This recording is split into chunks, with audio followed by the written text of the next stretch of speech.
ചങ്കളെ, ഞാൻ ഈ അടുത്ത ദിവസം നാട്ടിൽ നിന്നൊരു ന്യൂസ് കണ്ട് എയർപോർട്ടിൽ എല്ലാ സാധനങ്ങൾക്കും വില കുറച്ചിക്കണ്. ആരോ കേസ് ഫയൽ ചെയ്തിട്ട് വിധി അയക്കണ്. ചായക്കും പഴംപൊരിക്കൊക്കെ കഴിഞ്ഞ് 15 ഉറുപ്പ്യ കിട്ടുന്നു. പൊന്നാര മക്കൾ, അത് കണ്ടിട്ട് ആരും എയർപോർട്ടിന് വീട്ടിൽ തിന്നാതെ എയർപോർട്ടിലൊന്നും തിന്നാൻ നിൽക്കണ്ട.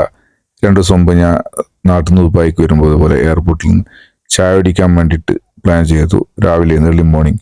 പക്ഷെ ജസ്റ്റ് ഒന്ന് വിലമൊക്കെ നോക്കിയപ്പോൾ ഒരു മാറ്റവും ഇല്ല. പക്ഷേ എയർപോർട്ടിൽ നിന്ന് കുറഞ്ഞ പൈസക്ക് ചായ കുടിക്കാൻ വെച്ചിട്ട് വീട്ടിൽ നിന്ന് പോകുന്നുണ്ട്. ഒരു രക്ഷയില്ല. അങ്ങനെ ഒരു ചായയും ഒരു കേക്കും കൂടെ തിന്ന് വലിയ ബില്ലൊന്നുമില്ല. 500 ഉറുപ്പ്യ ആയിട്ടുള്ളൂ. 500 ഉറുപ്പ്യ ഉണ്ടെങ്കിൽ പ്ലെയിനിൽ നിന്ന് അതിലും കൂടുതൽ കിട്ടിയിരുന്നു. അപ്പോൾ അവരോട് ചോദിച്ചു, എന്താണ് ഇങ്ങനെയൊക്കെ സംഭവം, വില കുറഞ്ഞിരുന്നുള്ള വാർത്ത കണ്ടല്ലോ പറഞ്ഞപ്പോൾ പാവങ്ങൾ പറയാ, അത് പ്രാബല്യത്തിൽ വരാൻ ഒരു കൊല്ലമൊക്കെ എടുക്കും. വിധി വന്നുകൊണ്ട് കാര്യമില്ല. കാരണം ഇത് ഓൾറെഡി വലിയ പൈസക്ക് ലേലം വിളിച്ചെടുത്തതല്ലേ. അപ്പോൾ അത് മേക്ക് ഓവറായി വരാൻ സമയമെടുക്കും. അപ്പോൾ അതിനായിട്ട് ആയി വരുമ്പോൾ ഏകദേശം ഒരു കൊല്ലം കഴിയുന്നു. ഇതാണ് നമ്മുടെ നാട്ടിലെ കോടതി വിധിയും നമ്മുടെ നാട്ടിലുള്ള അനുഭവങ്ങളും. ഓക്കെ.